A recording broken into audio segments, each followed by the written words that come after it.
Many cruisers from Sydney and Brisbane travel along Australia's east coast. It's home to an irresistible mix of pristine beaches, bustling capital cities and laid-back coastal towns. And it also contains a few surprises, which this week on Planet Cruise Weekly, we're going to explore.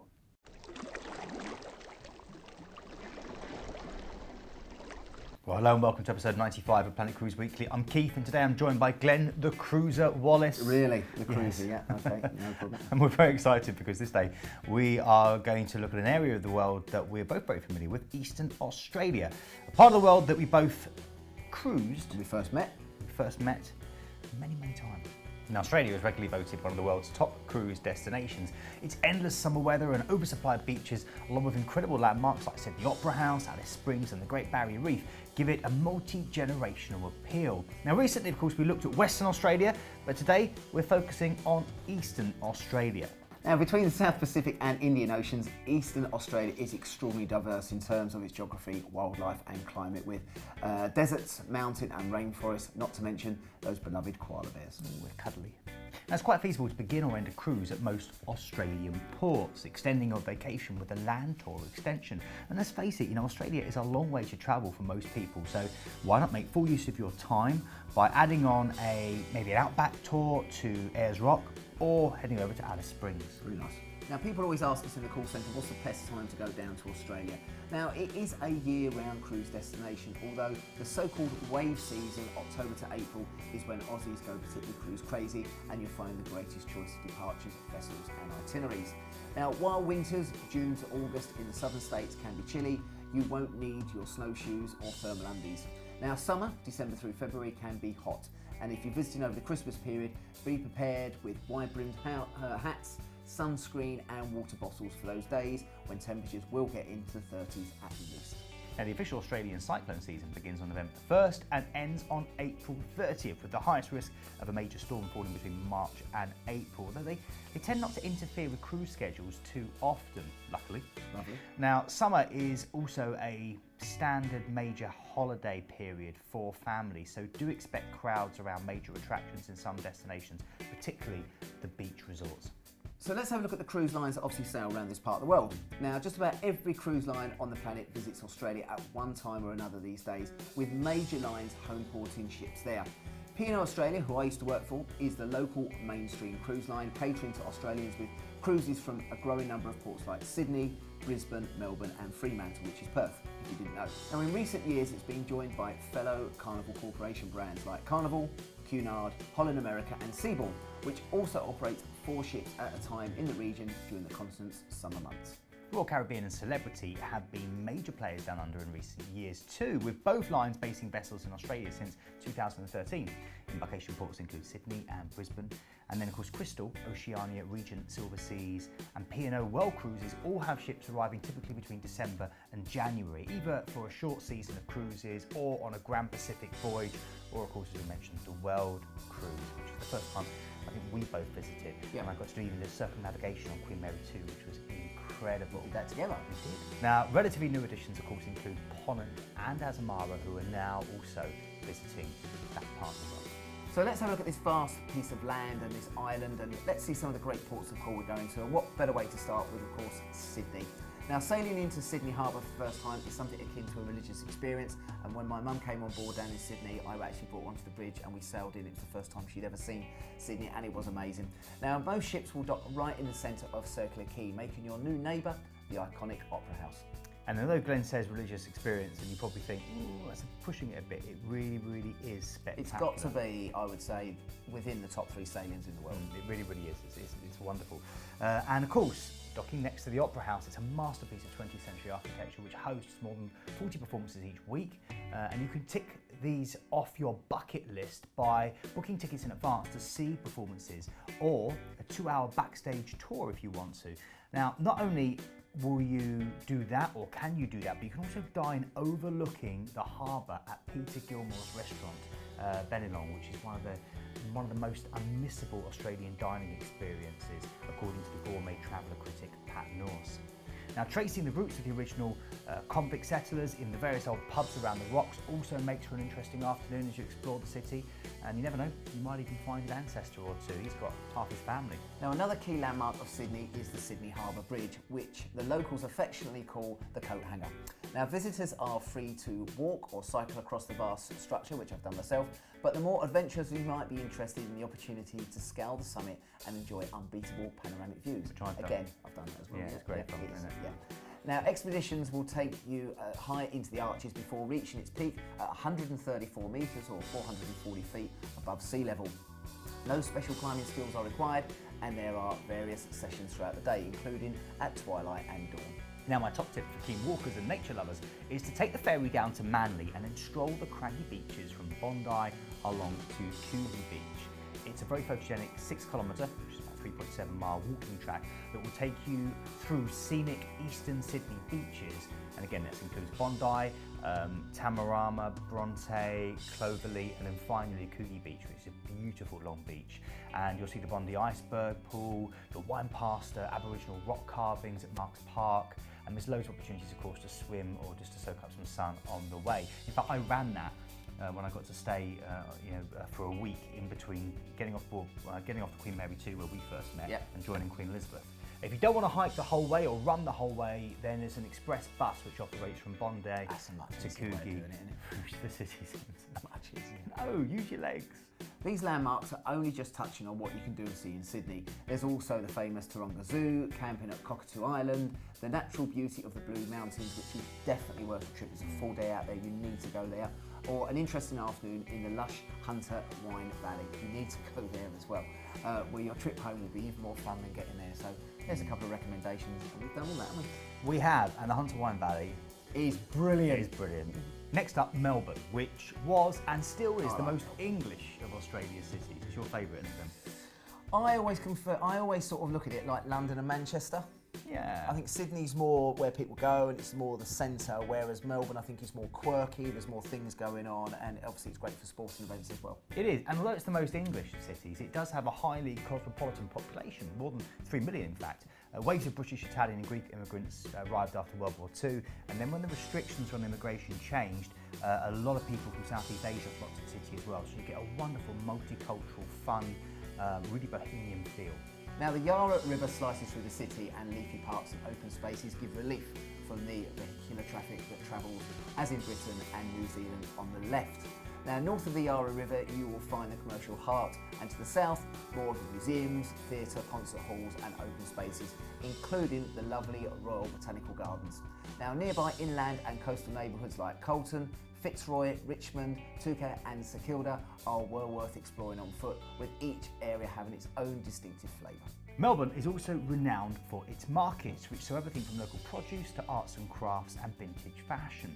Get amongst the hustle and bustle of the Queen Victoria Markets, the largest open-air market in the Southern Hemisphere.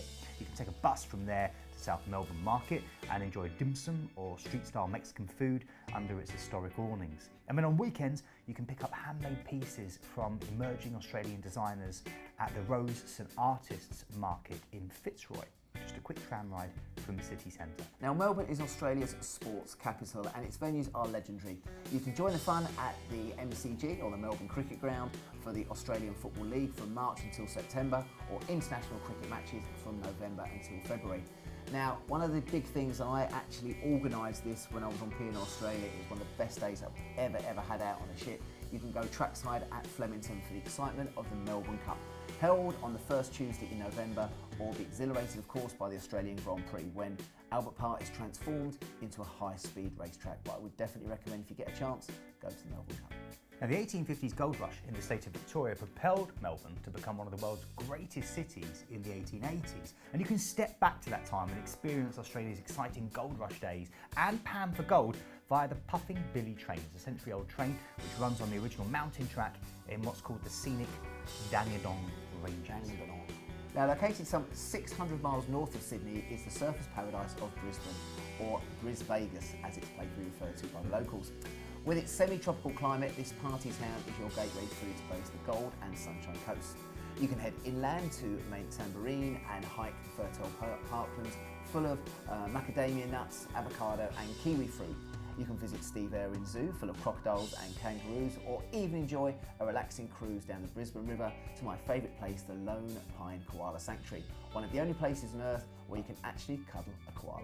If cuddling a koala isn't for you and you're more of an adventure junkie, then maybe you should climb Brisbane's Story Bridge for amazing views across the city, out towards the Glasshouse Mountains, and of course south to the World Heritage listed Gold Coast hinterland. Now, it's a 2-hour journey. You'll ascend 80 metres, which is about 262 feet above sea level. You'll learn about the bridge's history and construction, and then you'll get the adrenaline really going with an optional 30-metre abseil back down the pier, which faces the glistening river and cityscape. I would definitely do it, and I would throw in the abseil as well. Yeah. If you're not faint of heart. If you've got a fear of heights, it's not for you. For beach bums, then Moreton Island is a must. Just a 70-minute ferry ride from Brisbane. Now, this island is the 3rd largest sand island in the world, yet fewer than 100 residents call this island home. Now, most of the island is a national park, creating a blissful paradise for sandy beaches, bush and lagoons. Now, Moreton Island also homes the famous Tauranga Wrecks, popular for diving and snorkeling.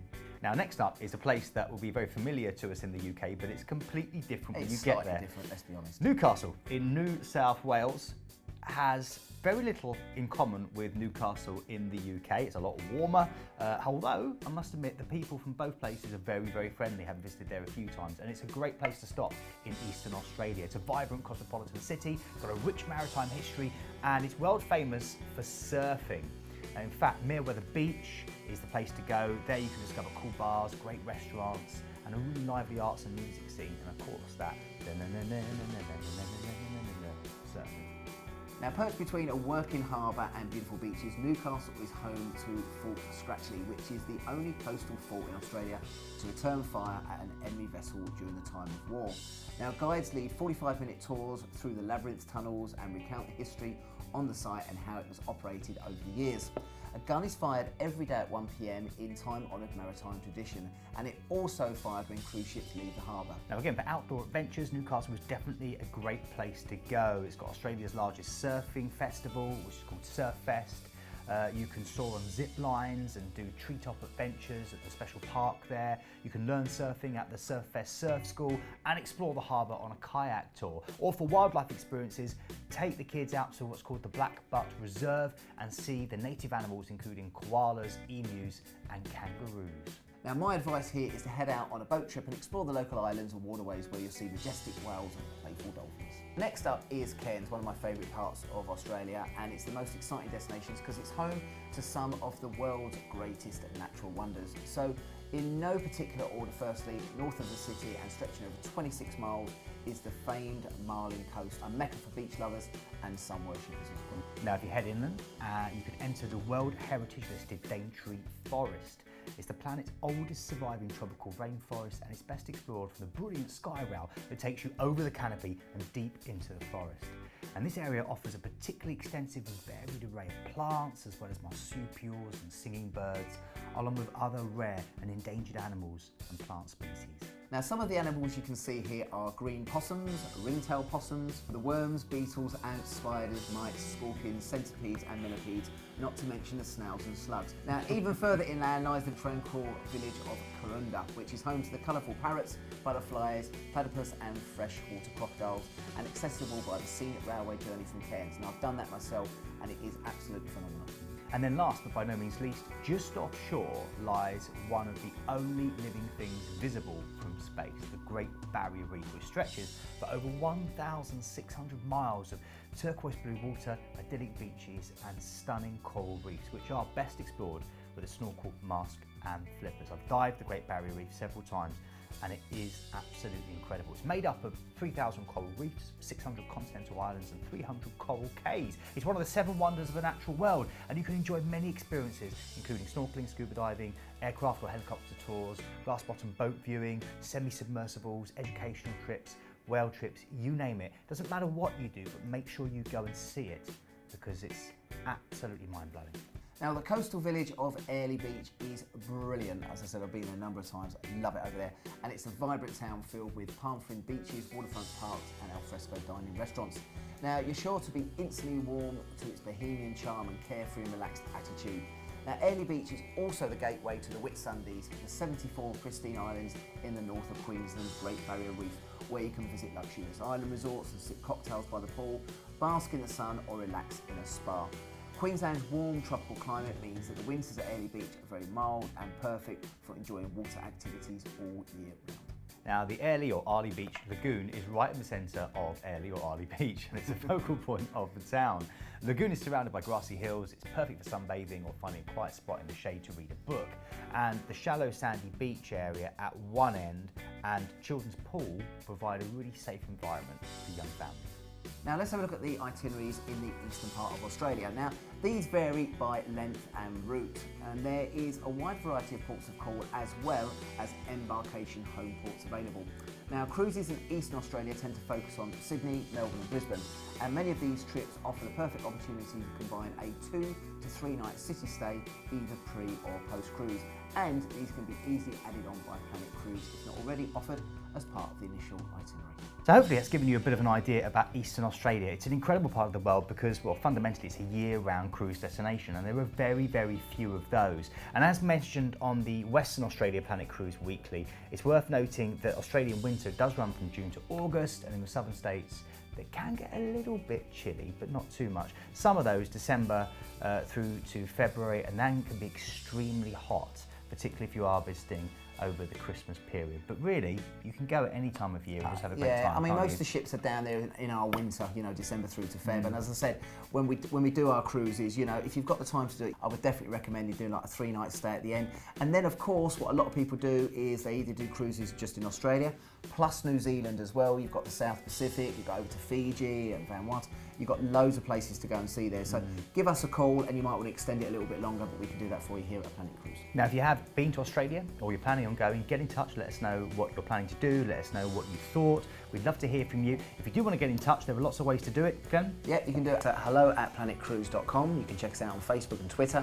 Make sure you subscribe to us on our YouTube channel. And again, when you do that, make sure you hit the bell as well, because that will give you updates when our new Planet Cruise Weekly show is out. You can also go to our website, planetcruise.com. And at the moment, we've got 18,500 cruises on there. A lot of them are featuring Australia. If that's not for you, don't worry. We can take you around the world, all to 7 continents. Just click here for the link and that will take you straight through to our planetcruise.com site. So thanks for watching. Until next week, safe cruising. Cheers, guys.